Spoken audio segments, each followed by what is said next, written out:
Warringah. Thank you, Mr Deputy Speaker. I rise to speak on the Social Services Legislation Amendment Strengthening Income Support Bill 2021. This increase to what was called New Start, now renamed Jobseeker, has been long called for, but it is a disappointing and unfortunately not a solution that's being put forward by the government.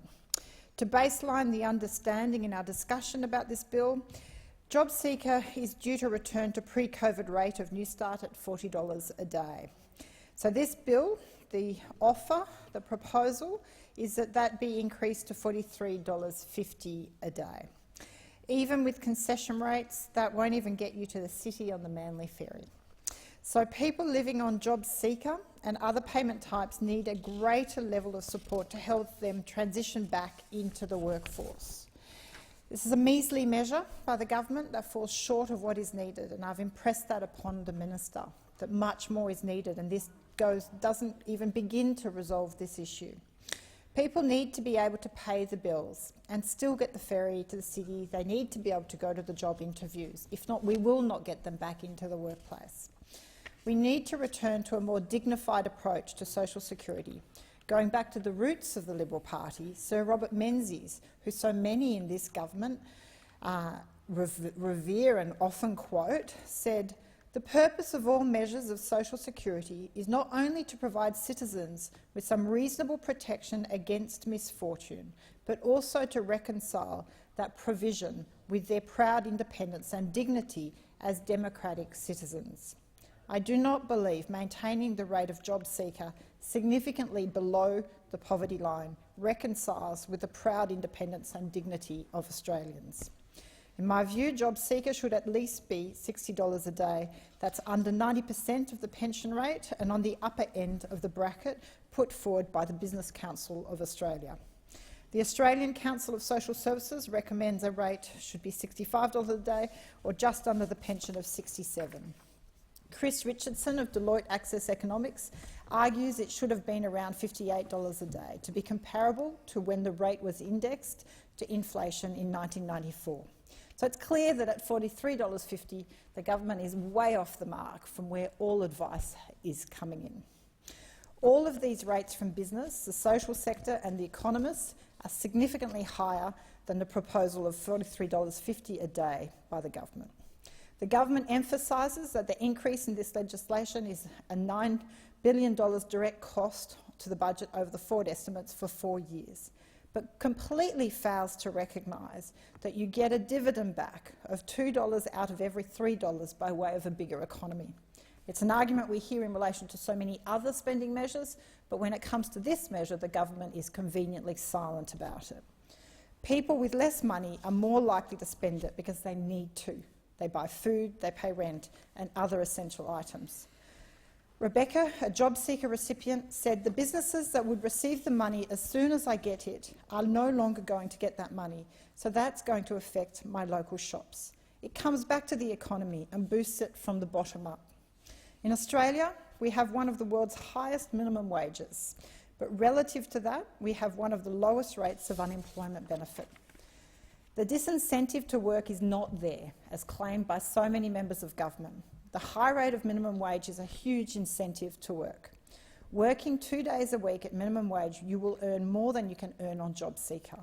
The incentive is there. Jeff Borland of the University of Melbourne told The Australian that, and I quote, "To be honest, I can't remember a policy change I have been more disappointed about. Here was an opportunity, by giving a significant increase, to have a real impact on the living standards of people experiencing hardship and provide a macroeconomic benefit without there being any likelihood of a negative effect on incentives for unemployed job seekers to find work."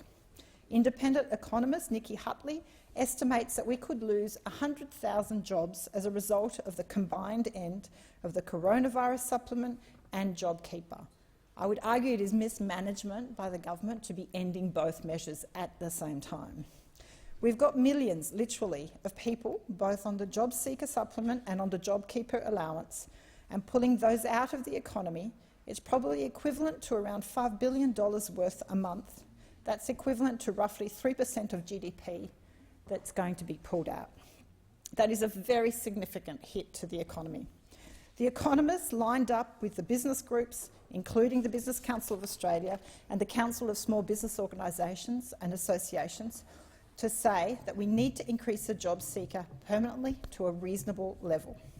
This is not it. In Warringah, we saw the number of people on Jobseeker and youth allowance triple during COVID-19. That's more than 2,000 individuals who had not been on payments prior to the pandemic who now are. We also have over 4,000 businesses on JobKeeper. Many of those receiving JobKeeper will likely shift over to Jobseeker at the end of the months. This drop-off in support places people in Warringah in a very difficult position.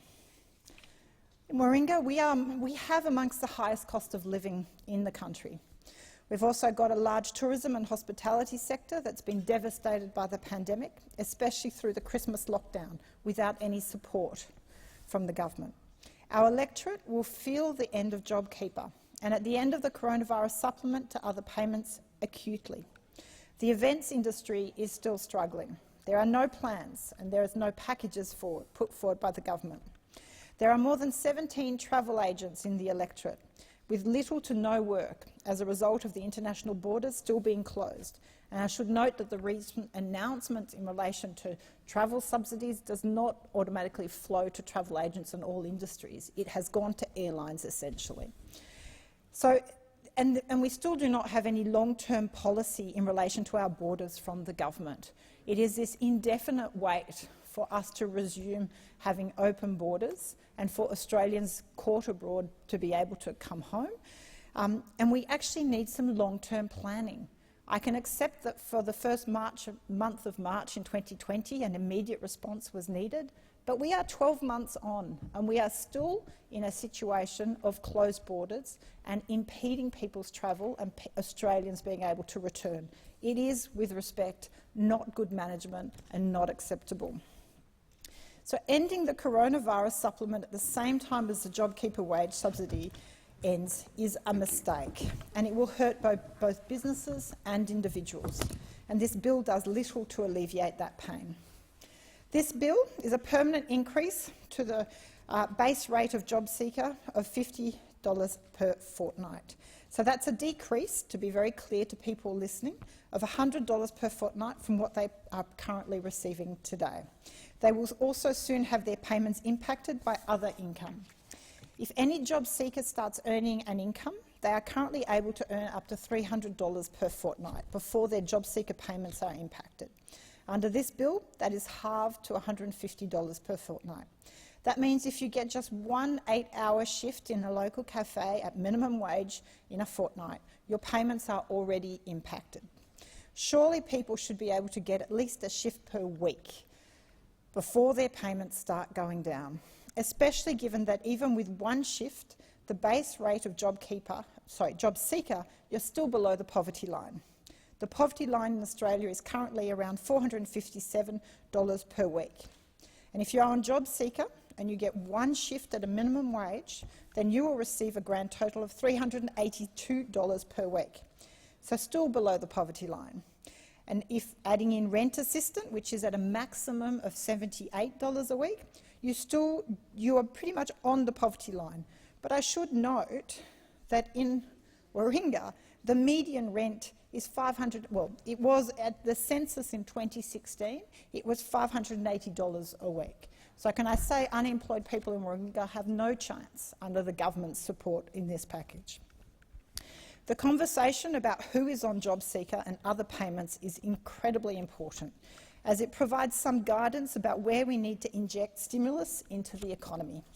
And it is all too often demeaning and incredibly insulting when members of government describe this in a very dismissive way and really, I would say, prey on the more vulnerable in our society that are needing the assistance. Older people represent a growing proportion of those on Jobseeker. And let's be clear, ageism is real.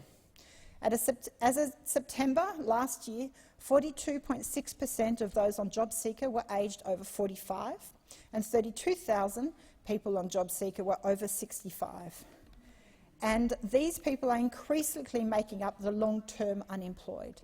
And with respect to the government, it is incredibly hard for older people to find a job, in particular when there are programs that are incentivising the employment of younger people. And it simply is not, it is not for lack of trying that older people are trying to either find new professions, pivot, adapt to new professions and find new opportunities, but they are looking for work. Once losing work, they find it incredibly difficult to find employment again. For some, their skills don't match the needs of the workforce of today. For others, they're seen as overqualified for the roles available and not likely to be a good long-term employee. There has not been the shift to properly appreciate their experience and what they can contribute. This group are at a great risk, and without adequate support, they face a very uncertain future. It's no wonder, therefore, that women over 55 years of age represent the fastest growing group suffering from homelessness. That should be an incredible shame and stain on everyone in this place. We need to find employment solutions for this older generation, opportunities to retrain and policies to incentivise employers to take them on. Women will be greatly impacted by the removal of the coronavirus supplement. And I would say in a month where the government's issues with women has been highlighted, this should be a very clear focus of the government as it prepares for its May budget. The struggle to feed, house and provide for their families on so little money takes up time and energy that they then can't be invested in parenting, studying or seeking work, says Jenny Davidson, the Chief Executive of the Council of Single Mothers and Their Children. So let's be very clear. By not adequately supporting older women, you are also impacting the outcomes of their children and their families. Local and state services will be left to try and fill the gap with emergency relief and food packages and expect to be overwhelmed from April. So as at September 2020, 46% of people on Jobseeker were women. Among the parenting payment singles, that proportion is 95%. Over 1 million children live in homes receiving the coronavirus supplement. The supplement has been the game changer for so many women and their families. There have been so many who have finally had the financial stability to leave abusive relationships. There are others who have been able to afford new clothes for their children for the first time. The financial empowerment that has been delivered by the increased supplement cannot be underestimated. This is the benefit of treating all job seekers with dignity and fostering their proud independence. We need to deliver this security on an ongoing basis to make sure that people remain functioning members of society. Without the additional support, people suffer and children suffer, and they're unable to maintain functional positions in society or achieve their full potential. And this ultimately costs more down the line. Be very clear, our health services and so many other aspects of our society pay the price when we are not adequately supporting the cohort that are finding themselves unemployed. I implore the government to do more to help women and older workers. As you deliberate and consider pre-budget submissions before the May budget, it is so important that this be the focus of the May budget this year. Without additional support, people suffer and they're simply unable to maintain functional positions in society and achieve their full potential, and we will all pay the price for that. If you won't raise the Jobseeker rate by a substantial amount permanently and listen to so many sectors, look closely at those most at risk and deliver tailored packages for them in the next budget. Unfortunately, we're in a position where there is no choice but to support the bill because we would not begrudge the small increase, the meagre increase that is being provided. But it is so disappointing when there was an opportunity to lead on this. The government had an opportunity post the coronavirus supplements to actually implement a policy that could bring dignity and an adequate level of support. And this level of support has been called for by so many in our community. Treat those on social security with dignity and develop their proud independence. There is economic and health benefits of a more substantial safety net. Ripping all this stimulus away at the same time will have dire consequences. So I urge the government, listen to your communities.